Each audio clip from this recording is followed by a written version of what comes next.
It's a love story, essentially. It's a love story, and it's about two people that are torn apart by a lie. Does that give anything away? But it's kind of not a malicious lie as such, is it? It's like, well, we shouldn't go into that. Isn't it?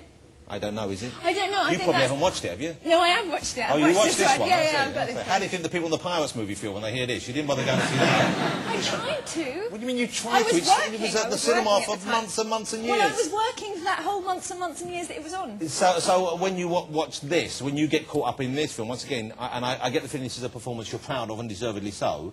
Are you as critical of this as you are some of your other Definitely, I am as critical. I'm only in about a third of it, so I can enjoy the rest of it, which is helpful. So you enjoy the scenes you're not in more? Yeah.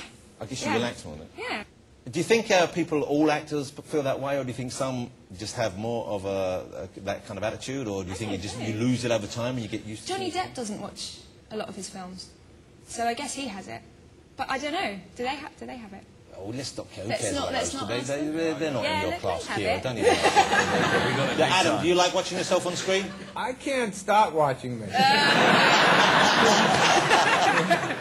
Let's have a look at a clip from Atonement. And once again, it's difficult to set up because I don't want to give too much away, but it's a romance, and there's a kind of there's an awful thing that happens early on which changes the course of everyone's life involved. This is Atonement. Let me help with that. No, I'm all right. Take the flowers. I'm all right. Take the flowers. I'm all right.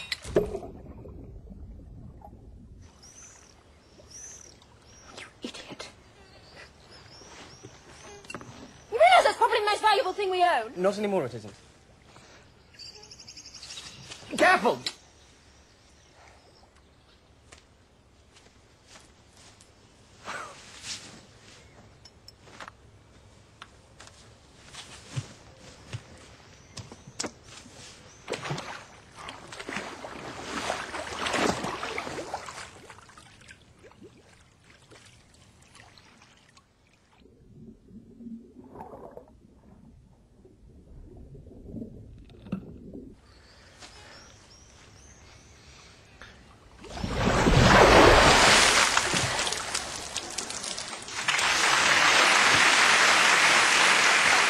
Not the scene you probably enjoy watching with people standing No, there. you know, I get out of a fountain nearly naked. I asked Simon these questions earlier, so this is not me being in any way lecherous or sexist, but are you comfortable being naked? You are being quite lecherous. No, not at all. A No, little bit. because you have to be semi-nudie in the film. Yes, I thought you had a big picture of me standing up there. No, we haven't got any naked Good, pictures. thank you very much. God knows we looked. Cheers. No, it's quite embarrassing. There were a lot of people there that day, and... And do you think, I mean, is it the day when you're doing that scene, suddenly there seem to be more electricians on the set? And, talking about paparazzi, we did have a lot of paparazzi trying to get into the bushes that day, so there were a lot of security men in the bushes, and you'd suddenly see these men with cameras being dragged out. A film like that, you're going around the world, you're talking about it, you're going to festivals with it, it's obviously something you're very proud of. Yeah, definitely. Is it a deliberate choice on your part that you do a movie like that, a kind of, more serious movie, a movie with that intent, in between doing films like the Pirates of the Caribbean movie, and is your next movie going to be lighter-hearted? Do you balance it that way? I try to balance it that way. Yeah, I mean, once I'd done sort of 2 years on the Pirates films, I sort of really needed to do something that was very different, and they were great, but... It must be a different sort of acting. Yeah, I mean, it is. It's completely different. You know, the Pirates films, you're kind of like an action figure, which is lovely, but it's really nice to do something that's sort of emotionally way more involving. When you make one like Atonement, that's when you're going into, is it harder work? I know that might sound stupid, but is it physically harder work because you're emotionally giving something during the daytime, or is it... It's very rewarding, because actually if you do... I'm going to sound like such a wanker. If you do feel very drained emotionally, then you know that you've kind of done a good job. Yeah, but no, I understand, because when I've seen people on stage, and I'm not a big theatre goer, but when I see a tremendous performance on stage, I think that must be exhausting, because it's kind of... They're going through all this angst for your pleasure. I think that's kind of what most actors want to do, though, in a really perverse, horrendous way. But that's terrible, really, isn't it? Is it? It shows them in a terrible light. Well, it's true, though. Emotional show-offs. Yes, emotional show-offs, yeah. Having a father as an actor as well, was that why you wanted to do what you do, or is that just a coincidence? Yeah, I should imagine it probably is why I want to do what I do. So how old are you now, Keira? You shouldn't ask a lady how old she is. Well, you're only a kid, so... I'm 22. And so you were born in the 80s? I was born in the 80s. Christ, that makes me feel ancient. So how long have you been professionally working as an actor?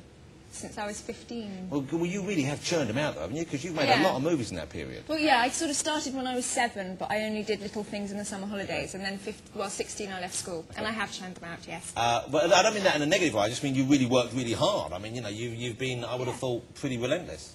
Yeah, I mean, I think if it's offered to you, you might as well take it. Yeah, well, if So you I want to do it. If you want to do it, yeah. We have a clip of you when you were very young in a I'm not sure it was a movie no, or made for really? TV thing now. I think it was called A Royal Celebration.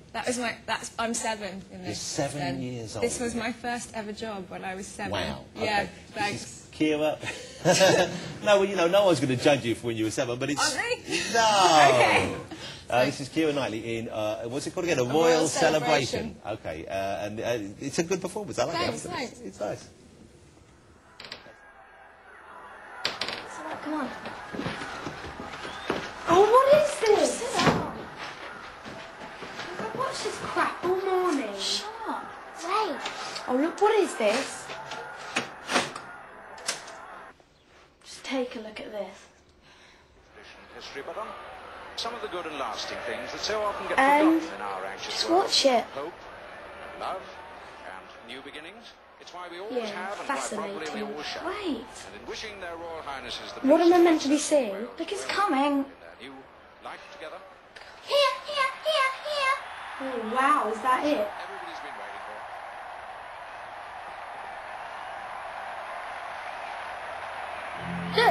Look, it's Dad there. Shit, it is Dad.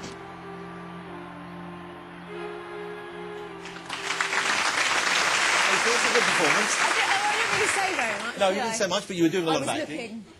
But you knew then that you wanted this to be your career, or was that your parents asked you to do that? How did that? No, I was diagnosed with dyslexia when I was 6, and this amazing guy called David Cooper, who was the headmaster at my school, said to my mum, "Look, you need to find a way of making her work, so give her what she wants." And I wanted an agent, so she got me an agent, and I was only allowed to work. So how old were you when you said you wanted an agent? Apparently, I was 3. Oh, Yeah. that's what growing up with a dad who's an actor does. Yeah, you know. I guess so. Because I wouldn't even known about agents when I was... I don't think I knew what one did, really. I think they were just phoning the house, and I wanted one. I have one who takes 15%. I don't know what he does. He's a lovely bloke. He's a very talented bloke.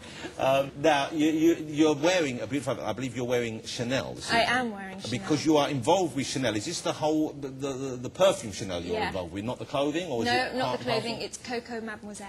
And now here's a beautiful picture of you, looking beautiful. Again, with my It's- clothes off. Well, kind of semi-off there. Yeah. And that's a bowler hat, which you don't see bowler hats so much anymore. I've got a bowler hat. Have you? Well, I wear can a see bowler it. You're hat. wearing it in the wrong Yes, I am. place. And this photograph now, sometimes I know they retouch photographs, they make people look curvier and different. Have they retouched that in any way? I don't know. I should think so. They normally retouch all of them. And in do you some have any way. say over that? Or you No. Okay, because we have one here, which you were sent in by mistake earlier. And I Oh, said, no, wow. that That's much better. can't be. It's not much better. No, it is. It's but much one of the reasons better. why I love seeing you on screen is because that so many actresses these days have breasts that they've bought. You know what I mean? And they don't look like normal people anymore. A lot of young actresses, and I'm not going to ask you necessarily to get involved in this discussion, Right. but you know what I mean? And I admire the fact that you have not. Have done not that. had Yes. breasts put in. Yes. Thanks. Is that the nicest thing that's been said to you today? Absolutely I'd like to the nicest congratulate thing. you for not having breast pudding. Yeah. No, I'm sorry, I didn't mean that to come out the way you perhaps only, but Right, okay. you know what I'm saying, and there's a lot of pressure for performers to look a certain way and be a certain way, and you have resisted that admirably. Thank you. I suspect that's your upbringing as much as anything else. Absolutely. Or maybe just a fear of having people stuff things in my tits. Yes. I can see why that would bother one. Yes. Keira, it's been lovely to see you this evening. Thank you so much for coming on the show. Thank you very much. Congratulations on Atonement. I think you and James together, you light up the screen. It's a great pairing. Thank you. I look forward to seeing you in the next movie, even though it sounds just as heart-wrenching. I'd like you to make something a bit lighter in the near future Okay, I'll as well. talk to Simon or maybe Adam about that then. Let's Okay. have a threesome in cinema terms. Lovely to see you. Ladies and gentlemen, Keira Knightley. Thank you, Keira. That was lovely. Are you going to stay for the music? Or? Actually, told me to go. Thank you. Thanks so much. Keira Knightley, ladies and gentlemen. Thanks to all of my guests tonight. Keira, of course, Simon Pegg and Adam Sandler. Next week I'll be joined by the great Quentin Tarantino, style bullies Trini and Suzanne.